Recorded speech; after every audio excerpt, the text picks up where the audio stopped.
Bien, buenos días a todas y a todos. Gracias por acompañarnos en esta rueda de prensa posterior al Consejo de Gobierno, en la que me acompaña la directora general de Salud Pública, Lidia Rodríguez.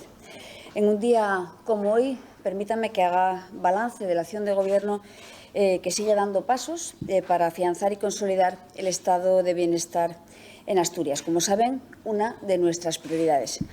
La mejora de la situación epidemiológica nos permite ir avanzando en este objetivo, por ejemplo, con la aprobación del decreto que regula el funcionamiento de los equipos de atención primaria, con el que pretendemos, entre otros objetivos, ofrecer una atención de mayor calidad y más eficaz a las personas con enfermedades crónicas. También estamos en el momento oportuno para adaptar las medidas de prevención y protección a la actual situación epidemiológica, como luego les explicará en detalle la directora general de Salud Pública.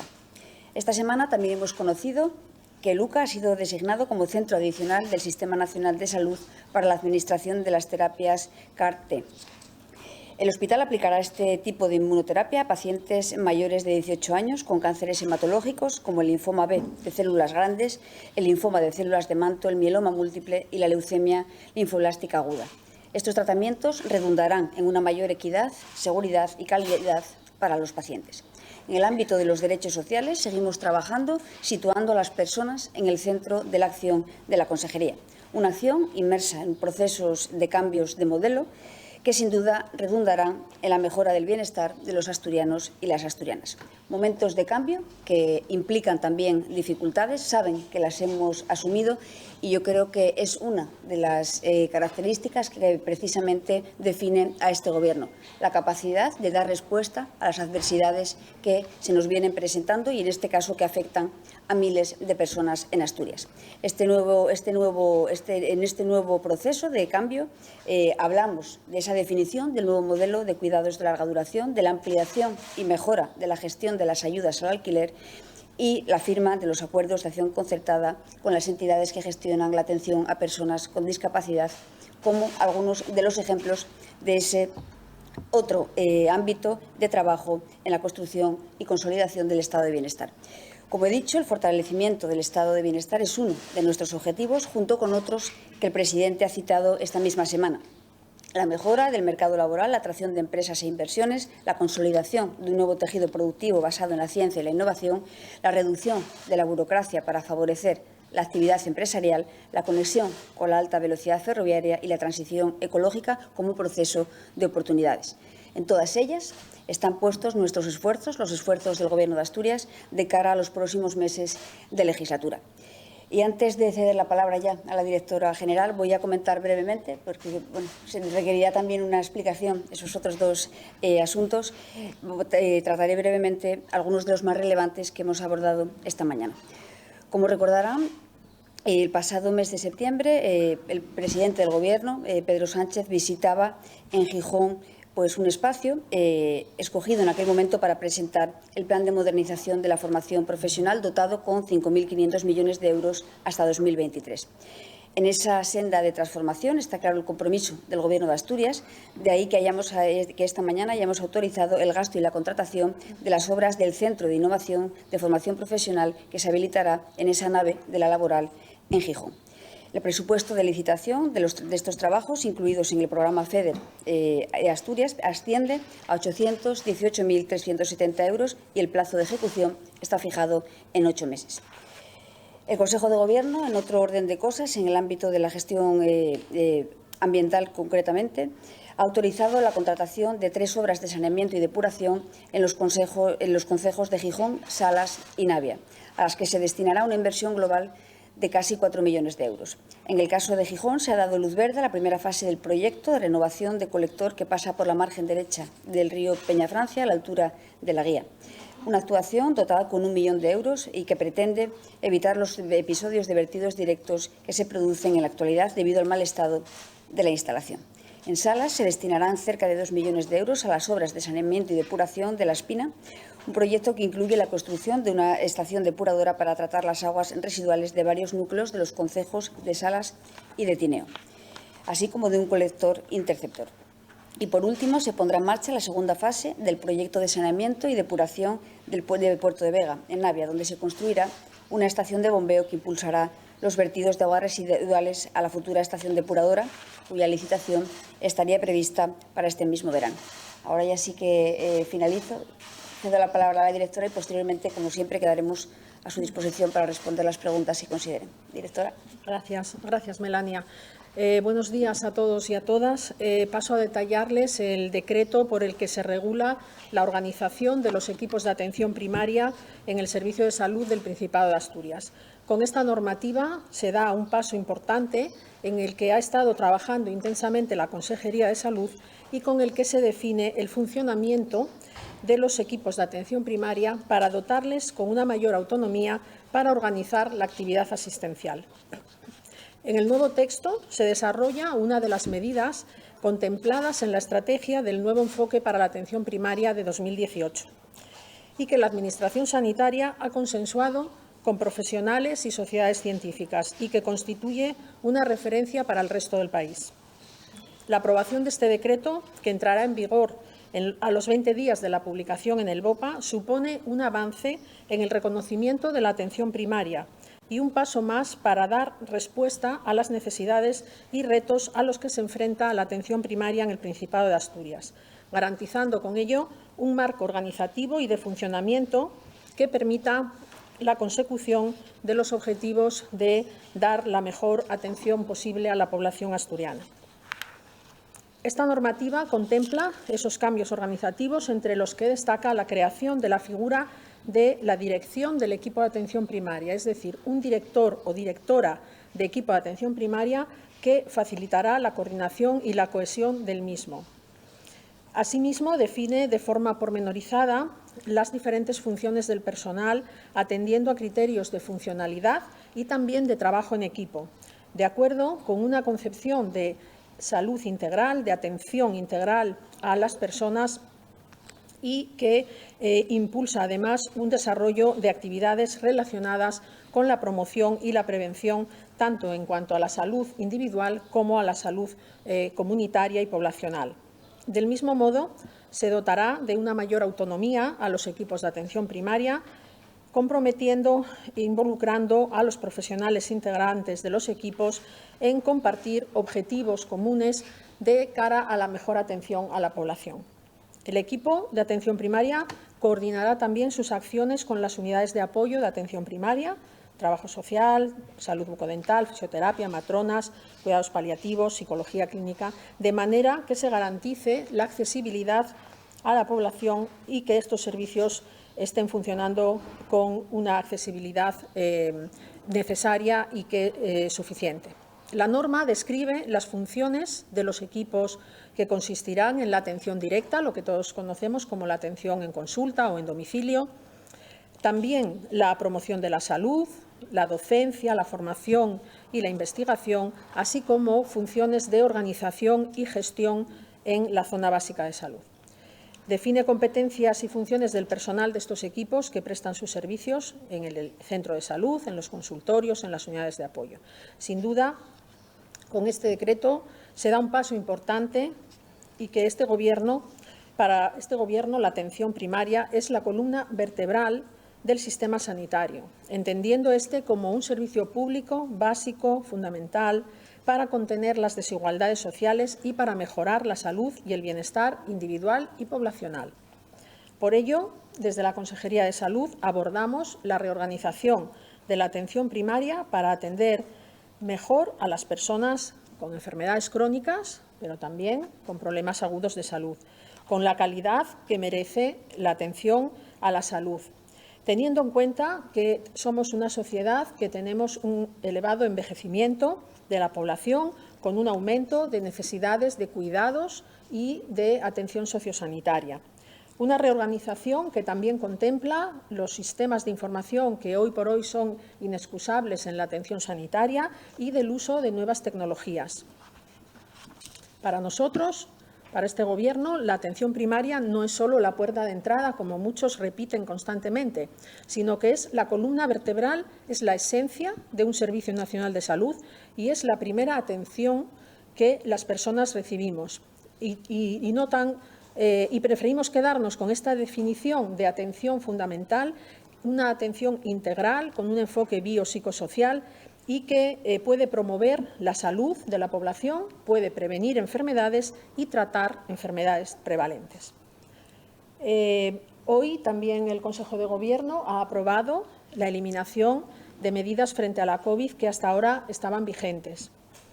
Dada la evolución epidemiológica de la pandemia, con una tendencia desde hace semanas descendente, de una manera progresiva, lentamente progresiva, estamos en una situación de riesgo bajo, en algunos indicadores en niveles de riesgo de control de transmisión comunitaria y, como siempre hemos hecho, y siguiendo criterios técnicos, pues eliminamos las medidas frente a COVID que hasta el momento estaban vigentes.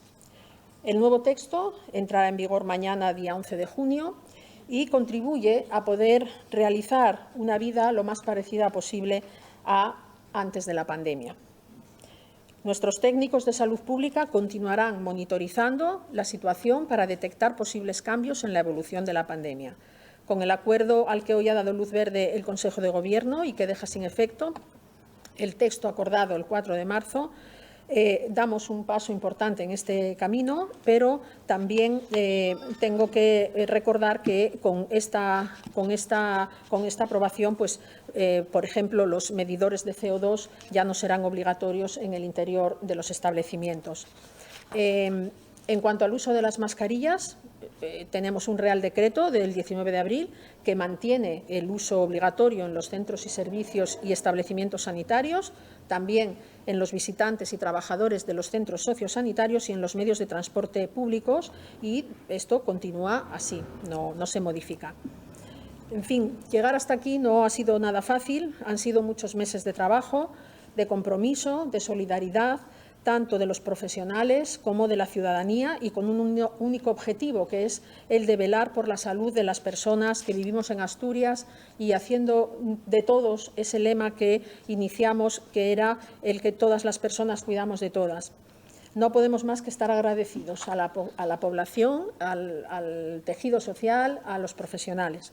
Sí es cierto que hemos mejorado en la situación epidemiológica, pero, desde luego, desde la Dirección General de Salud Pública no podemos dejar de remarcar también que seguimos en pandemia. Es decir, que es recomendable, no será obligatorio, pero es recomendable seguir cumpliendo las medidas básicas de seguridad e higiene, como son mantener la distancia interpersonal con ese mínimo de 1,5 metros que todos conocemos, siempre que no se utilice la mascarilla, y también la correcta y frecuente higiene de manos. En la medida de lo posible, realizar las actividades de interacción social en espacios abiertos y bien ventilados, evitando lugares cerrados con aglomeraciones y mala ventilación. También aconsejamos a las personas que tengan cualquier síntoma catarral o gripal o que estén esperando el resultado de una prueba diagnóstica de COVID, que eviten los contactos sociales y la asistencia a eventos, así como evitar toser directamente al aire, haciéndolo preferentemente en un pañuelo desechable o en el ángulo interno del codo, evitando también tocarse la cara, la nariz y los ojos. Recordamos también que la vacunación frente a la COVID-19 es especialmente recomendable en las personas vulnerables, a las que trabajan con población vulnerable y a las que participan en actividades grupales, fundamentalmente si se desarrollan en espacios interiores. Quiero recordar que todavía tenemos un volumen de personas que tienen que ponerse la dosis de recuerdo. Animarles a que, cuando sean invitados a ponerse esa dosis de recuerdo, acepten la invitación o que ellos mismos soliciten la cita. En los espacios interiores de uso público, sugerimos una adecuada ventilación, a ser posible que sea una ventilación natural, de forma permanente, que favorezca la circulación del aire y que garantice un barrido eficaz por todo el espacio. Y, de no ser así, se recomienda una ventilación mecánica. En estos mismos locales aconsejamos la utilización de medidores de CO2, como decía antes, no serán obligatorios, pero es una medida fundamental que nos dará confianza a la población cuando frecuentamos los lugares de interior, el ver que hay un medidor y que se mantiene en la correcta concentración, que no supera las 700 partes por millón. Y con esto les agradezco la atención y quedo a disposición para las preguntas que consideren oportunas.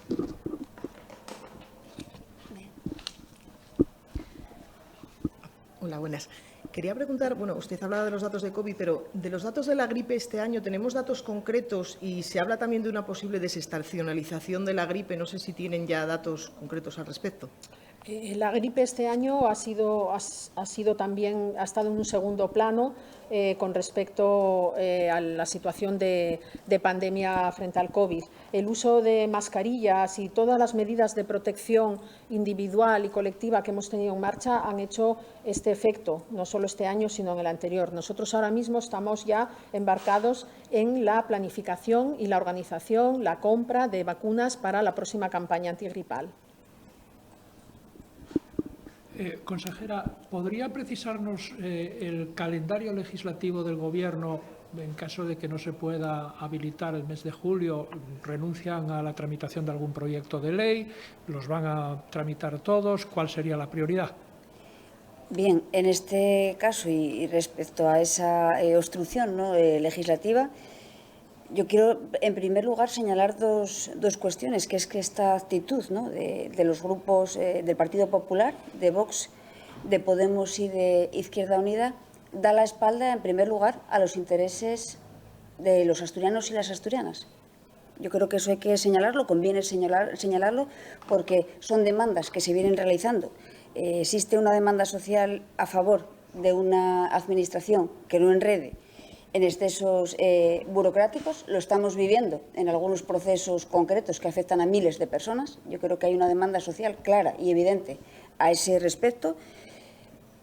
Se pide por parte también del tejido empresarial que seamos lo más ágiles posibles en la tramitación de los fondos europeos, que seamos lo más ágiles posibles a la hora de abordar los procedimientos administrativos de licitaciones y otro tipo de cuestiones, y, por lo tanto, esta actitud da la espalda a todas esas demandas de la sociedad asturiana. Y, por otra parte, yo también me gustaría señalar que niega también, en cierta medida, la principal misión del Parlamento, que es precisamente no solo la de control del Gobierno, sino también la de legislar. Dicho esto, en cuanto al calendario, pues bueno, las leyes que ya están en tramitación en el propio Parlamento seguirán su curso a partir en el siguiente periodo de sesiones, si se da por concluido el que estamos ahora mismo, a finales de este mes, y, por lo tanto, seguiremos en el ámbito del Gobierno, donde en aquellas consejerías donde existen iniciativas en elaboración, se seguirán elaborando. No vamos a rendirnos, en este caso, ante esta actitud. Creemos que tenemos una responsabilidad con las prioridades y con los objetivos que nos marcamos, porque, en definitiva, vienen a defender los intereses de los asturianos y las asturianas y a mejorar su vida en la medida de lo posible, y, por lo tanto, no vamos a renunciar a ello. Se retomará la tramitación parlamentaria en el próximo periodo de sesiones y el Gobierno sigue trabajando con total intensidad en la elaboración de aquellas leyes que estaban previstas y que está previsto que se puedan trasladar a la Junta para su tramitación parlamentaria pues en los próximos meses. ¿No parece, por tanto, que en esta legislatura tenga que renunciar a ninguno de los proyectos de ley previstos? Veremos cómo avanza la tramitación a partir del mes de septiembre, pero vamos a seguir trabajando hasta el último día en los objetivos que nos fijamos. Hola, buenos días. Ha insistido tanto la consejera como la directora general en la mayor autonomía que va a haber en los centros de atención primaria con este nuevo cambio. ¿En qué van a notar los usuarios esa autonomía? Si nos podrían dar algún ejemplo. Bueno, los equipos de atención primaria necesitan poder organizarse internamente entre ellos, porque las zonas básicas de salud y la población que atienden puede ser diferente. Los recursos también, en función del tamaño o las características geográficas o sociales que tenga la zona. Por lo tanto, es inherente a la atención primaria el que tengan un grado de autonomía, y esto se va a ver favorecido en la medida en la que haya una dirección con un director o directora de equipo de atención primaria, con unos responsables que estén organizados con ese director o directora en una comisión de gestión del equipo. Eso va a permitir que en lugar de tener centros de salud con profesionales, cada uno trabajando quizá de una manera más individual o coordinada solamente con su médico o su enfermera, va a permitir que tengan objetivos comunes, que puedan valorar los problemas que tengan, pues, de accesibilidad o de organización interna, de circuitos, y que esto les permita valorar nuevas medidas para facilitar ya sea el acceso a las distintas consultas, mejorar las agendas, mejorar los circuitos internos o los circuitos de atención, en fin, que citar a las personas en la consulta que mejor se pueda resolver su motivo de su problema de salud. Y yo creo que esto va a ser muy bueno para la población y lo verá en la medida en que estos equipos de atención primaria puedan desarrollar su reglamento de régimen interno y acordar cómo van a funcionar, siempre, desde luego, alineados con el Servicio de Salud del Principado de Asturias y las correspondientes gerencias, pero en su ámbito pues podrán tener más autonomía. ¿Conlleva más personal o las direcciones de los centros quedan en el ámbito de los centros de salud que hay ahora? ¿Se tienen que designar, son nuevos, se incorporan? Contesto yo. Bueno, la dirección de un equipo de atención primaria, ese será un puesto de nueva creación que sustituirá al anterior que había, que era un coordinador.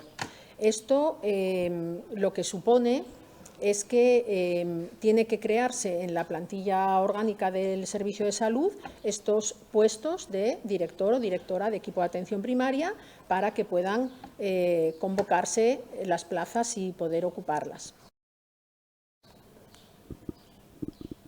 No supone un incremento de la plantilla, es una de las personas del propio equipo quien asume, quien se presentará cuando se convoque a esa plaza.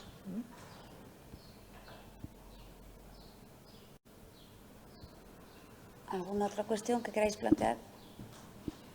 Pues si no hay ninguna pregunta más, gracias.